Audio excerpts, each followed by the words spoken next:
नमस्कार, स्वागत है आप सभी का। मैं हूँ अजय गौड़। मैं हूँ आपके साथ अजय गौड़। मैं एक पहल शुरू किया हूँ कि इस देशव्यापी लॉकडाउन के दौरान मैं अपनी सेवाएं दूँ और ये सेवा बिल्कुल फ्री।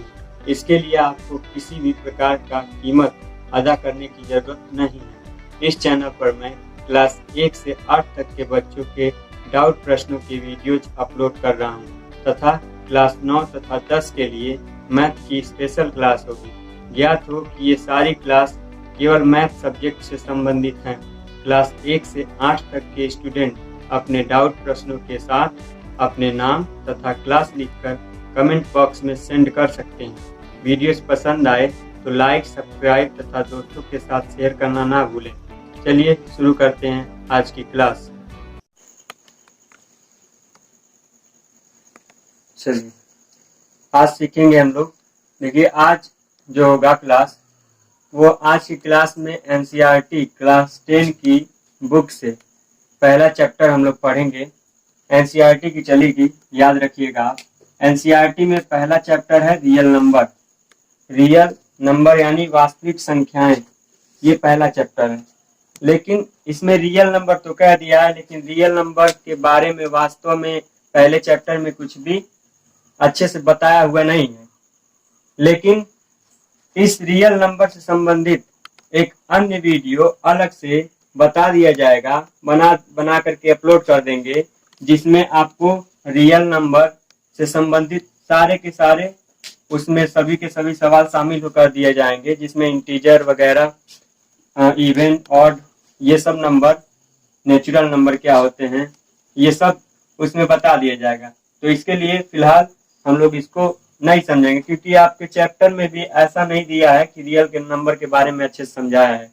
तो रियल नंबर छोड़ते हैं। रियल नंबर में देखिए ये सब है यूक्लिड डिवीजन एल्गोरिदम, इसको हम पढ़ेंगे, और यूक्लिड डिवीजन लेमा। और देखिए इन दोनों को हम पढ़ते हैं। तो इन लोगों को पढ़ने के लिए देखिए इन दोनों को, एल्गोरिदम जो होता है और लेमा, एक तरफ से दोनों एक समान होते हैं।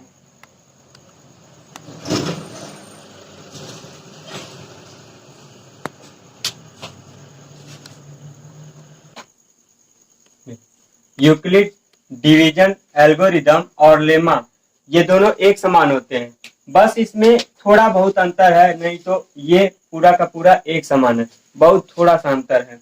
तो हम इस समझते हैं यूक्लिड डिवीजन एल्गोरिदम जो है, यूक्लिड, ये नाम कैसे पड़ा, क्यों पड़ा, अक्सर करके हम लोग यूज करते हैं। जैसे हिसाब, हम लोग अपनी लाइफ में हमेशा यूज करते हैं हिसाब, लेकिन हम लोग ये नहीं समझ पाते कि ये आया कहाँ से।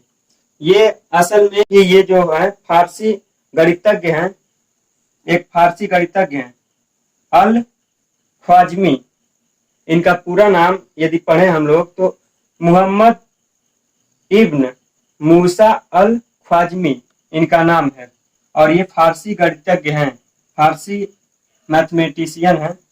तो इन्होंने पहली बार अपनी पुस्तक में ये हिसाब नामक शब्द का इस्तेमाल किया था। तो इनकी पुस्तक का नाम जो था, देखिए इसमें जो अल ख्वाजमी जी हैं, इनकी पुस्तक का नाम था ये हिसाब अल जबर व अल मुकाबला। तो इस पुस्तक में इन्होंने पहली बार, ये प्रथम व्यक्ति थे जिन्होंने हिसाब शब्द का प्रयोग किया था। तो आपको मालूम चल रहा होगा यहाँ से कि हिसाब, देखिए इसमें से हिसाब लिख रहा होगा। और जो अलजेब्रा नामक शब्द का, जो बीज गणित से संबंधित है, अलजेब्रा, वो भी शब्द इन्होंने ही पहली बार इस्तेमाल किया था। देखिए अल जबर, इसी से उत्पन्न हुआ है अलजेब्रा। तो अल ख्वाजमी बहुत बड़े महान व्यक्ति थे, समझ लीजिए 9वीं शताब्दी के फारसी गणितज्ञ थे, जिन्होंने हिसाब अल जबर व अल मुकाबला नामक पुस्तक लिखा था। और उन्होंने ही पहली बार हिसाब नामक शब्द का उपयोग किया, और फिर जाके अलजबर से अलजेब्रा नामक शब्द बना, और वही गणित अब बना है एक अलग पार्ट। तो अभी हम समझते हैं यूक्लिड डिवीजन एल्गोरिथम। फिलहाल देखते हैं इसको कि इसका मतलब क्या है। देखते हैं, ये देखिए एल्गोरिथम और लेमा में थोड़ा सा अंतर है, तो देखते हैं इसका अंतर क्या है। देखिए ये है series of well defined steps, series of well defined steps होता है। यानी ये एक ऐसा सीरीज है जो वेल डिफाइंड होता है।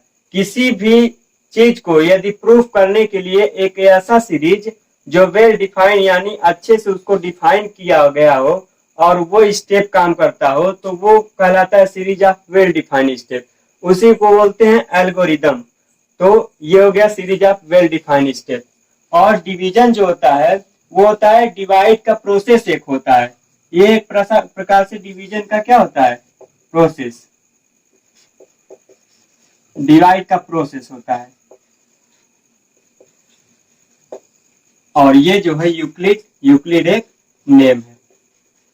तो इसमें हालांकि इसमें एक ऐसा बताया है कि मान लीजिए दो इंटीजर हो, एक ए और बी, और इनका दोनों का क्या निकाला जाए, एचसीएफ, और यही यूक्लिड में बताया गया है।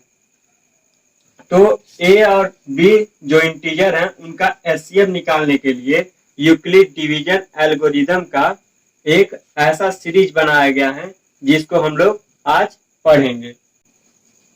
देखिए, ये सीरीज ऑफ वेल डिफाइंड का मतलब ये समझ लीजिएगा जरा एग्जांपल से। जैसे कोई एग्जांपल ले लेते हैं हम लोग, ये 20 ले लेते हैं, 3 ले लेते हैं।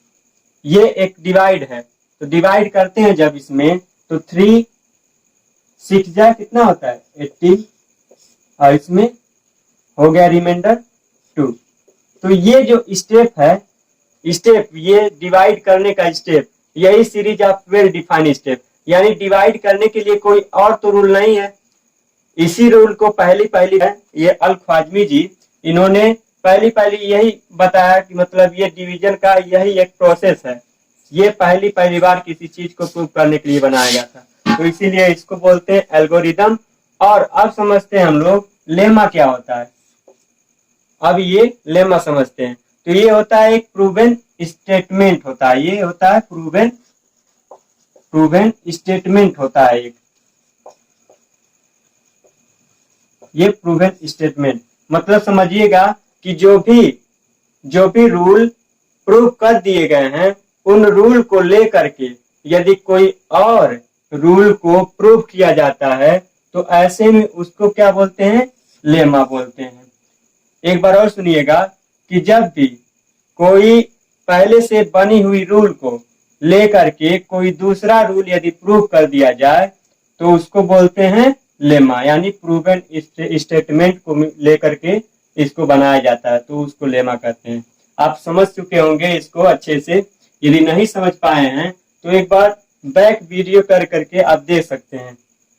देखिए जी, अभी तक हम लोग अल-ख्वाज़मी जी के बारे में पढ़े। वैसे तो इनका बहुत ज्यादा देखिए उपयोग नहीं है, लेकिन फिर भी जो मैथ से प्यार करते हैं तो उनको जरूरी है कि मतलब अल-ख्वाज़मी जी के बारे में जान लें, क्योंकि ये बहुत बड़ा योगदान दिए हैं मैथ में, तो इनके बारे में जानना जरूरी था।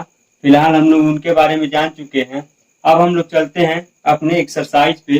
देखिए एक्सरसाइज 1.1 में हम लोग पहले पढ़ेंगे लॉन्ग डिवीजन मेथड, जो एचसीएफ निकालने के लिए है। उसका वीडियो मैं पहले ही बना चुका हूं, आप जा करके वहां पे देख सकते हैं। लेकिन फिर भी ये था एनसीईआरटी का 1.1 से शुरू हुआ है, तो उसमें एचसीएफ निकालने के लिए कहा है, तो इसके वजह से हमको एचसीएफ फिर से पढ़ना पड़ रहा है। तो लॉन्ग डिवीजन मेथड 1.1 में आपको मिलेगा। 1.1 एक्सरसाइज है, तो उसमें आपको मिलेगा लॉन्ग डिवीजन मेथड। और फिर फैक्टराइजेशन मेथड जो है 1.2 में मिलेगा, और ये जो है डिफरेंस मेथड ये 1.3 में मिलेगा आपको। तो इनको हम लोग पहले बारी बारी से पढ़ते हैं। एक्सरसाइज 1.1 में आएंगे, फिर जाके 1.2 और फिर जाके 1.3 में। तो लॉन्ग डिवीजन मेथड देखिए, कभी भी एचसीएफ निकालने के लिए कैसे हम देखिएगा, एग्जाम्पल ले लेते हैं कुछ। जैसे यदि आपको कह दिया कि जाए कि HCF निकालिए, एक नंबर दे दिया जाए 36 और 10 का HCF निकालिए, तो आप कैसे निकालेंगे? ऐसे निकालेंगे आप 36 को अंदर और ये 10 को बाहर, छोटे वाले को बाहर करेंगे, ऐसे करेंगे लॉन्ग डिवीजन मेथड में। तो 10 से जब इसको डिवाइड करेंगे तो 3 बार जाएगा और फिर जाके ये हो जाएगा 30, बचेगा 6। अब देखिए इसमें क्या करते हैं, ये वाला जब ये 10 से छोटा हो गया तो इसको बाहर और फिर जाके इसको वाले को अंदर कर देंगे हम लोग। तो 6 6 1 जा 6, 6 1 जा 6, 6 का नाम 6। अब देखिएगा 6 हो गया, बचा 4। अब इसको अंदर बाहर कर देंगे और 6 को अंदर कर देंगे, तो 4 एक का नाम 4 हो गया, बचा कितना 2। अब 2 को बाहर करते हैं और 4 को अंदर, तो 2 दूनी 4 हो गया। अब देखिए ये पूरा का पूरा यहाँ पे 0 आ गया। जब रिमाइंडर 0 आ जाए, और याद रखिएगा कि जिससे लास्ट में डिवाइड हो जाए, लास्ट नंबर यही है, लास्ट डिवीजर है, जो लास्ट डिवीजर होता है वही HCF कहलाता है। देखिए एक एग्जांपल जैसे ले लेते हैं, एक संख्या ले लेते हैं, जैसे 30, एक संख्या लेते हैं 30, जिसको डिवाइड करना है यानी भाग देना है 4 से। तो इसमें देखिएगा आप, ये वाला डिवाइड करना है, तो 4 का इसमें टेबल पढ़ेंगे तो 7 बार जाएगा, 4 सते 28। अब देखिएगा यहाँ पे बचा 2, आपको ये आता होगा। तो इसमें हम इसको कहते हैं रिमाइंडर, इसको क्वोशेंट, इसको बोलते हैं डिवाइडेंड,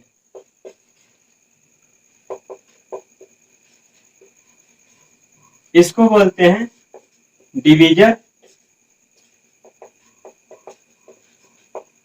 यानी हिंदी में आप कह सकते हैं भाजक, भाज्य, भजनफल, और ये शेष इसको बोलते हैं।